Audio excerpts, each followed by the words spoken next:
السلام عليكم ورحمة الله وبركاته. يا هلا مرحبا، حياكم الله جميعا. مع أخوكم علي مقبول، وشعارنا دايما لتوريد وزراعة النخيل الحياني في مصر والوطن العربي. يعني عندي نخيل، ولكن أنا موجود على مساحة نصف فدان عليه 3 بيوت، مع مساحة بسم الله ما شاء الله من أول البصرة من هنا يعني هنا، يعني مساحة يعني عرض يمكن 51 متر 52 متر كده، بالبوابة الكبيرة اللي زي ما أنتم شايفين كده. البوابة ده هنا. تعالوا بسم الله بسم الله، حط يلا كده بسم الله. تمام. تعالوا هوريكم حاجه جميله خالص، ومسكن طيب وهادي، وحاجه اخر شعور طيب يعني ترتاح فيها. تعالى كده بسم الله.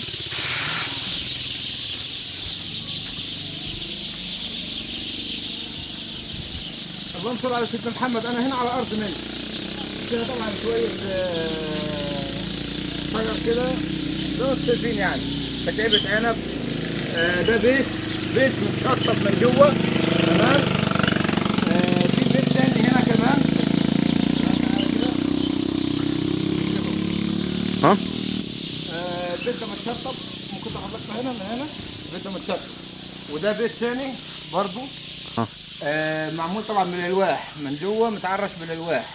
تمام. ده متشطب سوبر لوكس، وده على المحاره. تمام. ودول هنا مخزنين. تمام. مخزنين هنا. وبعد كده تعالى كده، دول مخزنين. تمام. وده بيت برضه بالحوش بتاعه بالدنيا بتاعته برضه بسم الله ما شاء الله، برضه بيت. تمام. زي ما انت شايف كده.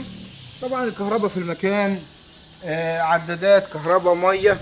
باقي النصف فدان زي ما انت شايف كده ايه، مزروع برضه تجعيبة عنب هنا تانية، وتفاح. تمام. شجر تفاح، وشجر خوخ، وشجر برتقان، وشجر كلمنتينة، وشجر جوافة. بس الشجرة الحمراء دي مش عارفها ايه صراحة. تمام. انا مش عارفها، ممكن تسأل المتابعين حد يعرفها. دي خوخ انا عارفها، ودي دي جوافة ماشي، ودي سفندي ماشي، ودي كلمنتينة ماشي، ودي برتقان ماشي، ودي مانجا ماشي، ودي تفاح كمثرى ماشي. تمام. يعني بعد الحمد لله رب العالمين. المهم نصف الفدان ده ملك، وطبعا زي ما انتم شايفين بمساحه البيوت 3 بيوت كده. مكان كويس. تمام. مكان كويس. يعني ان شاء الله مطلوب فيه 1,500,000، وقابل للتفاوض، قابل للتفاوض، وربنا يوضع البركه لصاحب النصيب. ايه؟ ملك طبعا. ميه وبسم الله ما شاء الله. اللهم صل على سيدنا محمد صلى الله عليه وسلم. صراحه هو يستاهل يعني فاهم انت، ميه وكهرباء.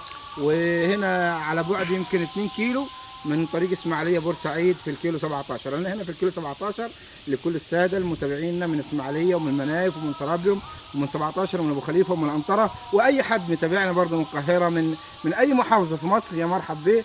الناس هنا جيران، الناس كلها محترمه، الناس كلها يعني الناس كلها طيبين، الناس كلها عايزين الجار المحترم. المكان هنا 100 100 ومهيأ. طبعا اي حد عايز يتابعنا لازم يدوس لنا لايك، ولازم يعمل لنا تعليق بالصلاه على النبي، بحيث ان يوصلك كل الجديد. والدل على خير كفاعله. يعني لو عملت لنا شير يقول جزاك الله خير، وفي رعايه الله، والسلام عليكم ورحمه الله وبركاته.